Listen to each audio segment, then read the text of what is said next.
Hi guys, Neo FPV here, also known as Niall. Welcome to my new channel.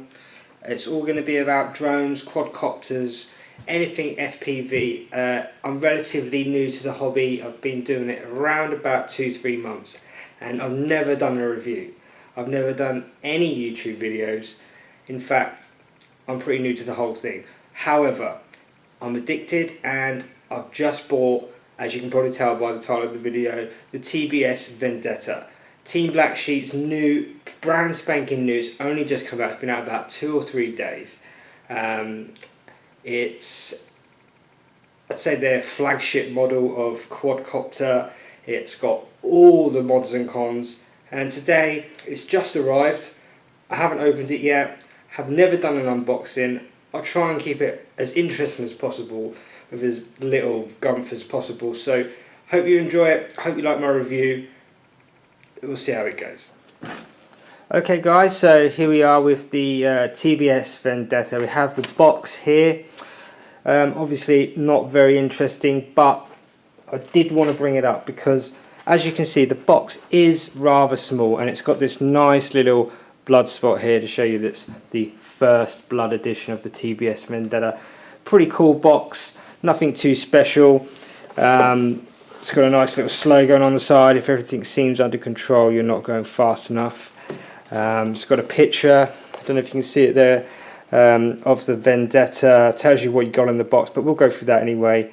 And as you can see, it's using clean flight.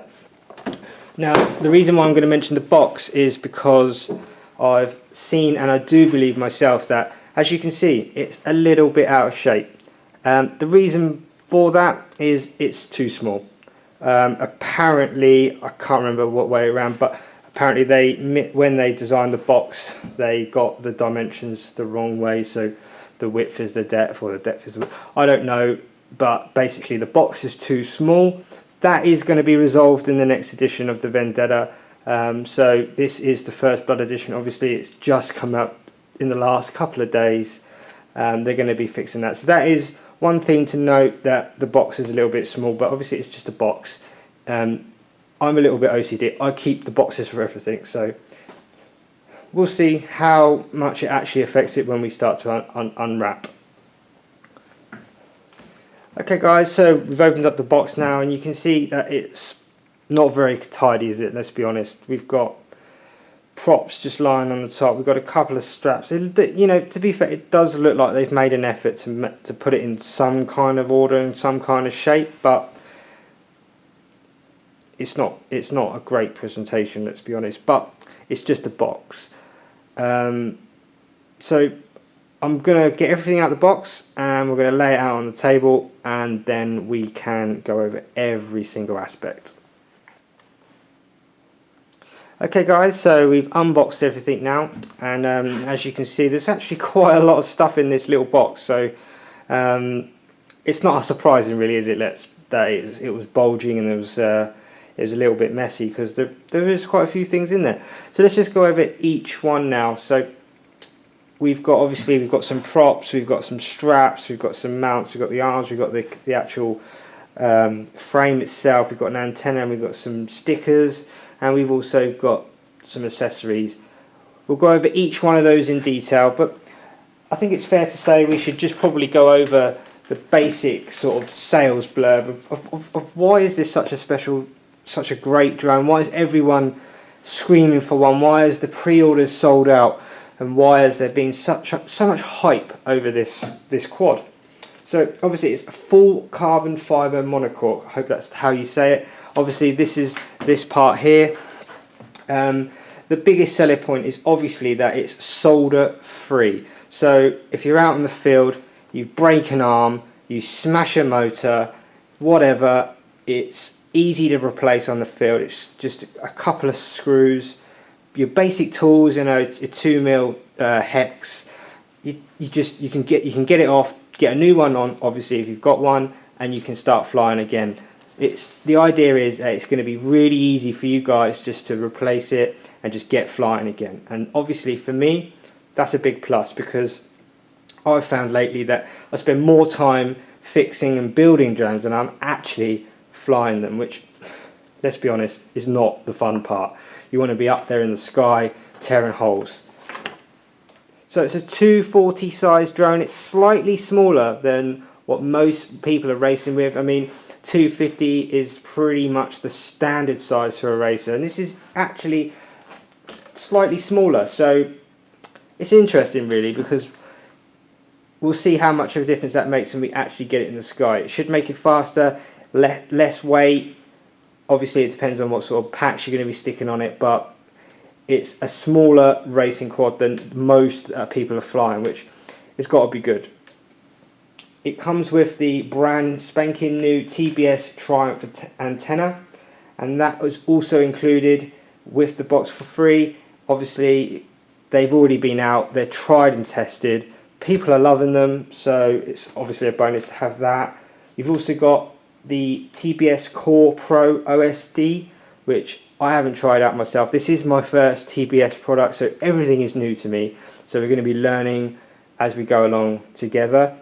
It comes with the TBS Unify Pro video transmitter. Again, not used that, so it'll be interesting to see. And one of the great things about this is that everything, absolutely everything it claims, can be changed. All the parameters for the racer are changed through the RC controller. So you can do it on the field, which is obviously great. If you want to make a little adjustment here or there, you don't have to pull out a laptop, get a USB cable out, plug it in, blah blah blah. It's just going to be really easy just to bring up the OSD in your goggles, away you go. They claim each one of these has been test flown and tuned, but obviously we know that's not true. Magnus has done a great job with the stock PIDs. I've seen videos of these flying. They seem to just tear holes in the sky, and I can't wait to fly it. But we'll go into a bit more later into the firmware. This is running clean flight out the box, but obviously you can install beta flight, and you know there's customized PIDs that have been released already, and it's only been out a couple of days, so there's going to be more developments in that area. I imagine if you want to swap out the motors, you're going to obviously have to change the PIDs maybe slightly, but there's lots that's going to be going on over the next few weeks, so just keep an eye on the forums if you have got one, and there'll be updated firmwares and PIDs made available by the TBS team. All you need to do for this is install a receiver, strap on a 4S battery, and off you go. So not much more to it, and we'll go through that as well in maybe a later video. This is really just going to be a quick overview of unboxing. I'll probably put it together, quickly assemble it, and that'll be the end of this, and then I'll do some more videos on the configuration, any tuning that I might do when I take it out. It's maiden flight. I'm going to try and just do everything I can just to sort of vlog almost my journey into this racer and TBS. So let's just have a quick look over the features, the main features, the rundown of what they're claiming on the site. So it's a 240 size RTF FPV racer, quick release, 3.5mm carbon fibre arms with MT30 connectors, so quick plug and play, no solder, as mentioned before. It comes with the Cobra CM2204 2300 kV motors, and it ships with high quality HQ 453 props. Obviously, as we mentioned, it comes with the TBS Power Cube, and that is shipping with the F3 flight controller, and it has 4 bulletproof 2 to 6S capable ESCs. They're 30 amp and 50 amp bursts, I believe. It's compatible with PPM, S-Bus, X-Bus Spectrum, so pretty much all the RC protocols that you may want. As I said, it's got the fully customized OSD, no PC required to configure it. It comes with a GoPro 3 and 4 Mobus rub cam mounts. I'll show you those in a sec. It's also got a lost model alarm. It claims that without the battery on the HD camera, we're looking at 410 grams. So pretty, not the lightest, but not the heaviest. So that's not too bad, I guess. So we'll see what the performance is like, and I might try some different batteries out. And I can't see myself going into weighing it all, because let's be honest, I don't care about that. All I want to know is how it performs in the sky. So without further ado, let's go into each different part. So let's get this really easy bit out of the way. Got some nice stickers, pretty cool. Probably stick them on my box, on many boxes. Everyone loves a sticker, let's be honest. As we said, these are the high quality 543 props. They're HQ. They're obviously becoming the standard now. Increased thrust. They're not ball nose, as you can see, but you're going to get better efficiency out of these and far more thrust than just a standard 2-blade prop. As you can see, they've given you 2 sets, which it's not overly generous, but it's not stingy. So you're gonna get a good few flights out of that, hopefully, before you need to replace any of those. Not so keen on the green, but hey, it's just a colour. Got some nice battery straps here. It looks like we've got 2 types, and we'll work out where and why we've got different ones shortly, I imagine. So we've got 3 of these small little ones with the nice little TBS logo on there, and then we've got a bigger one. I'm guessing this is going to be a battery strap, or maybe not. We'll have a look at that and find out exactly where these are going to go. We've got some tubes. Obviously these are going to be used for the antennas. It doesn't come with an RC antenna, obviously, because this is a nearly ready to fly drone, or an ATR, or almost ready to fly. So you do need your own transmitter. I'm going to be sticking a Tyrannus, a mini Tyrannus transmitter on this. I can't remember exactly which one it is I've got, but I've already got that at home. And it is a dual transmitter, so both of these tubes will be coming in handy. I'm obviously going to probably trim these down to size because they're massive. They really are massive. Here we have as mentioned, the aforementioned GoPro and the Mobius mounts. I don't have a Mobius or a GoPro, but I assume that one is for a GoPro and one is for a Mobius, or maybe they're just exactly the same, but it doesn't look like it because of these holes here. And it also looks like this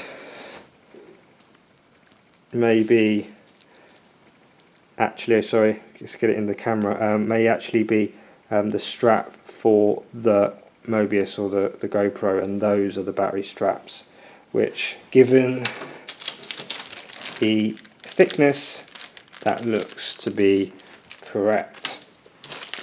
Over here we have some accessories. These are the standard prop washers and nuts that come with the Cobra motors, so you're going to want to keep those nuts handy because you're going to need those to put the props on, and the other little washers and stuff that are inside those, you can just stick them to one side. These are, I believe, the covers which fit the arms on, and some cables in here which I imagine will be to help connect up various bits of kit depending on what you've got, but we'll go into this in a bit more detail. The arms and the motors, the fun part, well, part of the fun part, 50% of the fun part, and it also comes with a pretty cool little, because as you can see there's not any documentation. This is the documentation. As you can see, it tells you, number 1, install the receiver, number 2, mount the arms, number 3, install the props, and there you go. Obviously they forgot you might need a battery, so number 4, fit a battery, and you should be good to go. These feel really well made, actually. Just actually handling them, you can see there, I don't know if you can see the thickness of these. You know, they're a good sort of, I don't know, 4 or 5 mil thick. Really, yeah, really strong. You can just feel the quality of that there. Here, not anyone that's a TBS fan probably knows just about these as much as they need to, but yeah, it's just an antenna. Pretty small actually. I actually thought they'd be a lot bigger, but that's really cool. I quite like it. I have seen some problems with these coming off, but it looks like mine is pretty good, pretty sturdy. No worries there, hopefully.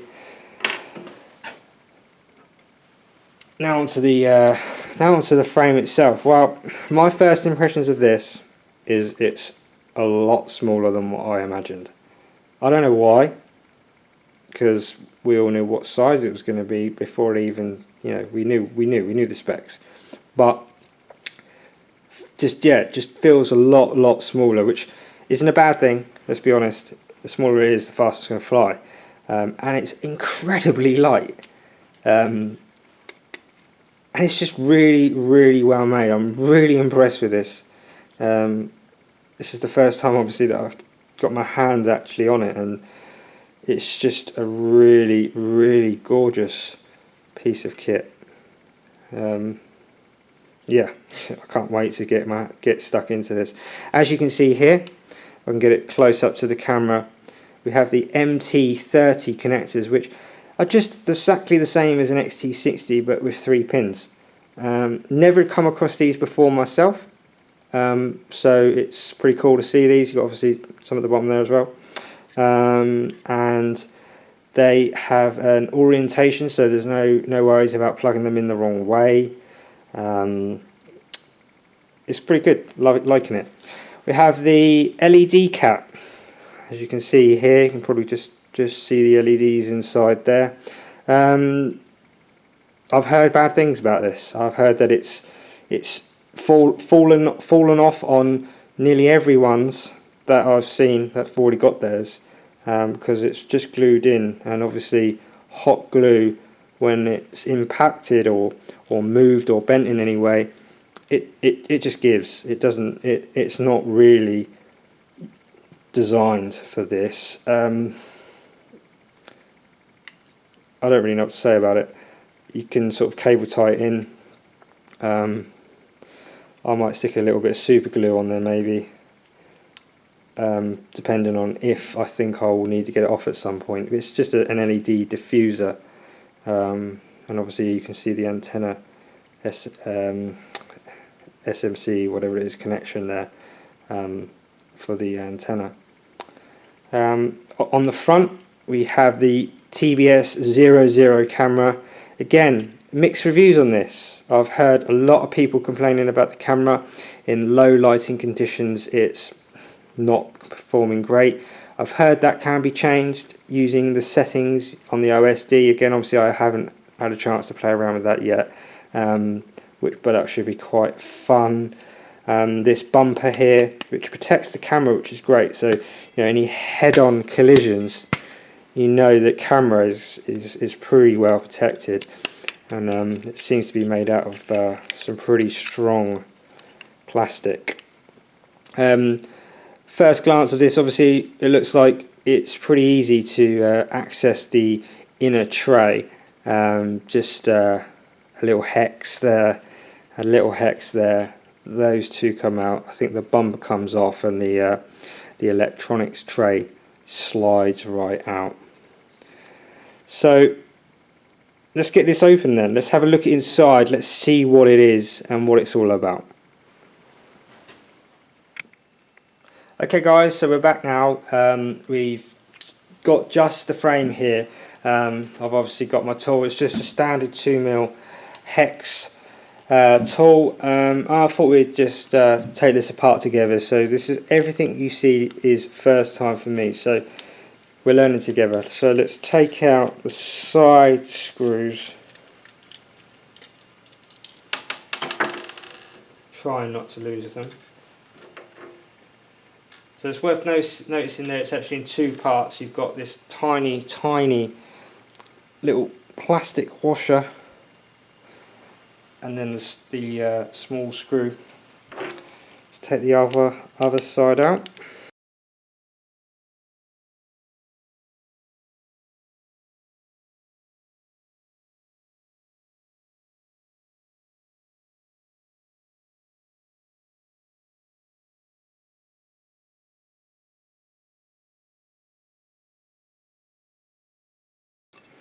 So you can see that it's a little bit tricky to get out because obviously you don't want to break anything. So what I did is I tried pulling it out by the camera. That didn't feel too great as an idea.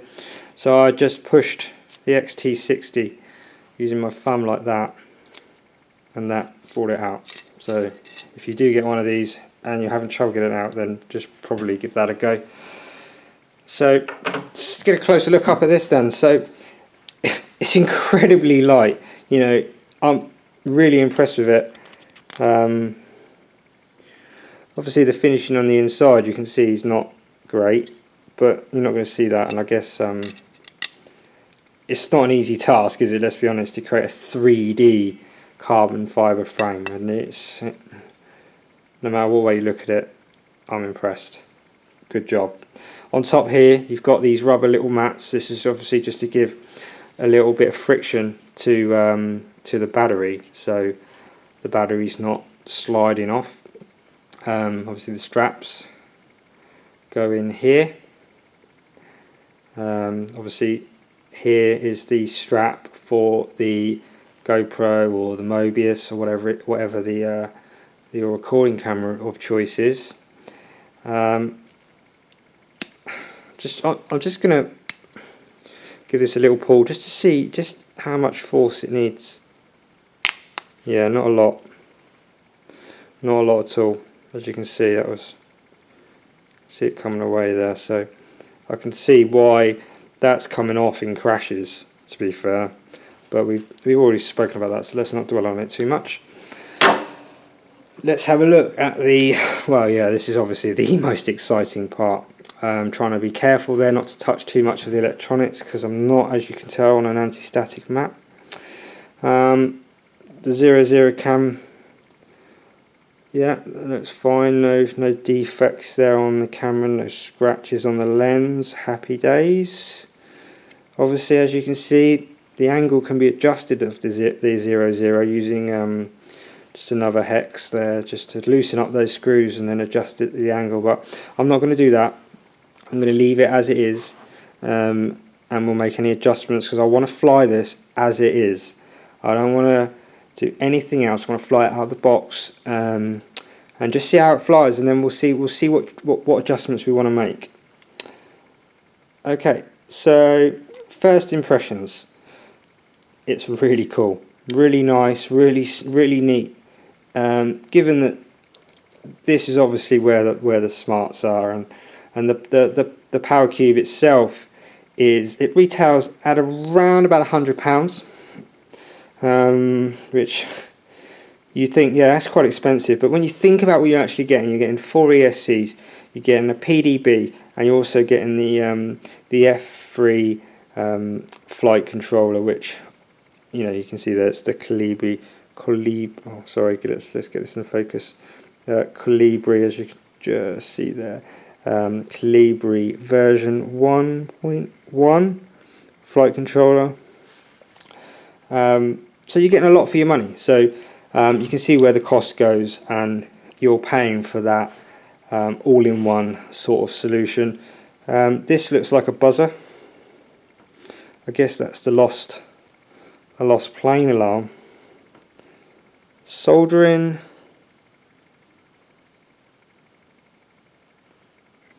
Yeah, I can't see any defects in there. See if I can I was just checking out the soldering on the other side of the XT30 connections. Doesn't look too bad. I've seen some complaints about some shoddy soldering on these, but nope, looks fine to me. Yep, no issues there.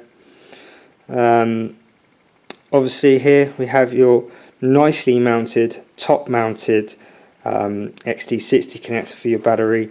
Most people these days are using XT60s. I don't know why anyone else would use anything else, to be fair.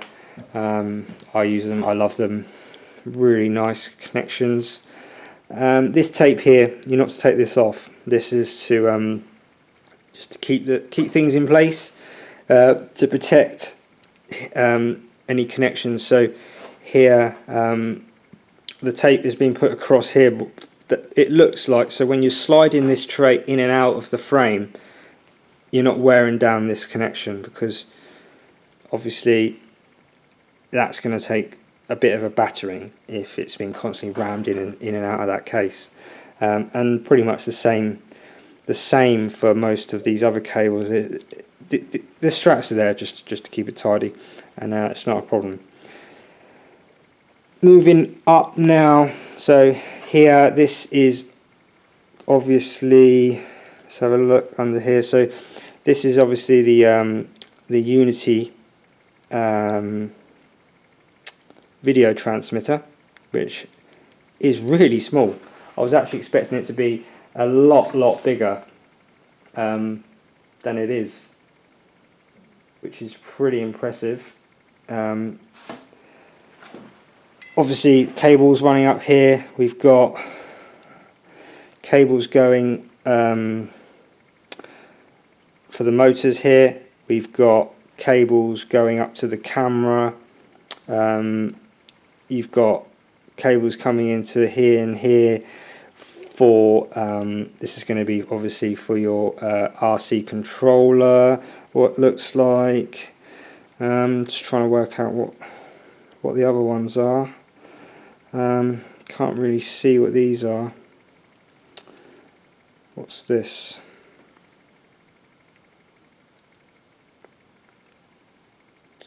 So I assume, because as I say, I'm learning as I go along here, and I've deliberately not done too much research on these, because I don't want to know everything about this straight away. I want to learn about it as I go along, and I think this is obviously the OSD Pro, but I'll figure that out and let you guys know.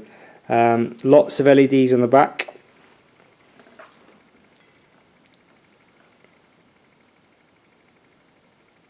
As you can see, try and get that in focus for you guys.